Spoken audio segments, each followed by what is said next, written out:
YouTube channel തുടങ്ങിയതിനെ പറ്റി ഞാൻ പറയാം. യൂട്യൂബ് ചാനൽ അവർക്ക് ബുദ്ധിമുട്ട് അർജുൻ്റെ ഫോട്ടോ വെച്ച് എന്നുള്ളതാണ്.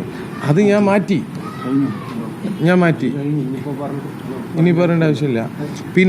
പിന്നെ യൂട്യൂബ് ചാനൽ തുടങ്ങിയതിനെ പറ്റിയിട്ട് പറയാം. നമ്മൾ മാധ്യമപ്രവർത്തകരാണ് ഈ വിഷയം കേരളത്തിൽ അർജുൻ്റെ വിഷയം ഇത്ര ഉയരത്തിൽ കൊണ്ടുവന്നതും ഇതിനെ ജനശ്രദ്ധയിലേക്ക് എത്തിച്ചതും മാധ്യമപ്രവർത്തകരാണ്. തീർച്ചയായിട്ടും ഈ മാധ്യമപ്രവർത്തകരില്ലായിരുന്നെങ്കിൽ ഒരിക്കലും അർജുനെ നമുക്ക് അവരെ വീട്ടിലെത്തിക്കാൻ കഴിയില്ല. മനാഫ് എത്തിച്ചതിനെക്കാട്ടും വർക്ക് എടുത്തത് മാധ്യമപ്രവർത്തകരെ ഓരോ പേഴ്സണൽ വ്യക്തികളെ എനിക്കറിയാം എത്രമാത്രം കഷ്ടപ്പെട്ടിരിക്കണ അവർ എന്നുള്ളത്. ഞാൻ പോലും ഒരു ഘട്ടത്തിൽ വിചാരിച്ചു കഴിഞ്ഞു ഈ മനുഷ്യന്മാർ ഞാൻ നിൽക്കുന്നത് നിലകൊള്ളുന്നത് നമ്മളെ ജോലിക്കാരനും വേണ്ടിയിട്ടാണ്.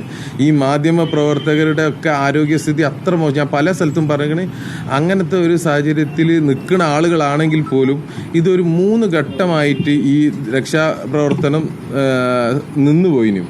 ഈ നിൽക്കുന്ന സമയത്ത് അവിടെ ഒരു മാധ്യമപ്രവർത്തകർ ഇല്ലാത്ത സമയത്ത് മാധ്യമപ്രവർത്തകർ തന്നെയാണ് എന്നോട് ആവശ്യപ്പെട്ടത് ഒരു യൂട്യൂബ് ചാനൽ ആക്കിത്തരാം, അതിൽ എന്തെങ്കിലും പുതിയ ന്യൂസ് എന്തെങ്കിലും പെട്ടെന്ന് വരികയാണെന്നുണ്ടെങ്കിൽ പിന്നെ ഇവിടേക്ക് അപ്ഡേറ്റ് ചെയ്യാൻ ഒരു കാരണം അതാണ്. രണ്ടാമത്തെ കാരണം എന്ന് പറഞ്ഞു കഴിഞ്ഞാൽ ഞാൻ പലപ്പോഴും ഏകനായിട്ട് ഇനി അവിടെ ഉണ്ടായിരുന്നത്. എനിക്ക് ജനങ്ങൾക്ക് ഈ വിഷയമായിട്ട് എനിക്ക് എൻ്റെ സംസാരിക്കാനുള്ളത് എന്തെങ്കിലും ഉണ്ടെങ്കിൽ അതിലിടാന്നുള്ള ഉദ്ദേശത്തിലും ആയിരുന്നു തുടങ്ങിയത്. മൂന്നാമത്തെ വിഷയം ഞാൻ ഒരു യൂട്യൂബ് ചാനൽ തുടങ്ങാൻ കാരണം ഞാൻ ഒറ്റക്കാണ്. ഒരു സുരക്ഷിത ബോധം എനിക്ക് ഒരു യൂട്യൂബ് ചാനൽ ഉണ്ടെങ്കിൽ എന്നുള്ള എനിക്ക് എന്തെങ്കിലും സംഭവിച്ചു കഴിഞ്ഞാൽ പെട്ടെന്ന് എന്തെങ്കിലും അറിയിക്കാനെങ്കിലും പറ്റുമല്ലോ എന്നുള്ളതിനോടാണ് തുടങ്ങിയത്. പിന്നെ നാലാമത്തെ കാര്യം യൂട്യൂബ് ചാനൽ, അതായത് ലോറി ഉടമ മനാഫ് എന്നുള്ളതാണ് യൂട്യൂബ് ചാനൽ.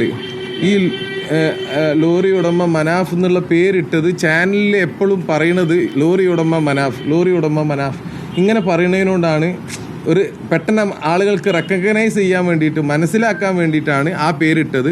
അതിപ്പോൾ ഞാൻ ഏത് പേരും എനിക്ക് ഇൻട്രസ്റ്റത്തിന് ഇടാം, അത് വേറെ വിഷയം. എന്നാലും ഞാൻ പറയാണ് എന്തുകൊണ്ട് ഇട്ട് എന്നുള്ളത്. അതിലൂടെ ഞാൻ അത് പറഞ്ഞതുമാണ്, അത് വ്യക്തമാക്കുകയാണ്. ആ ചാനൽ അങ്ങനെ തന്നെ ഉണ്ട്.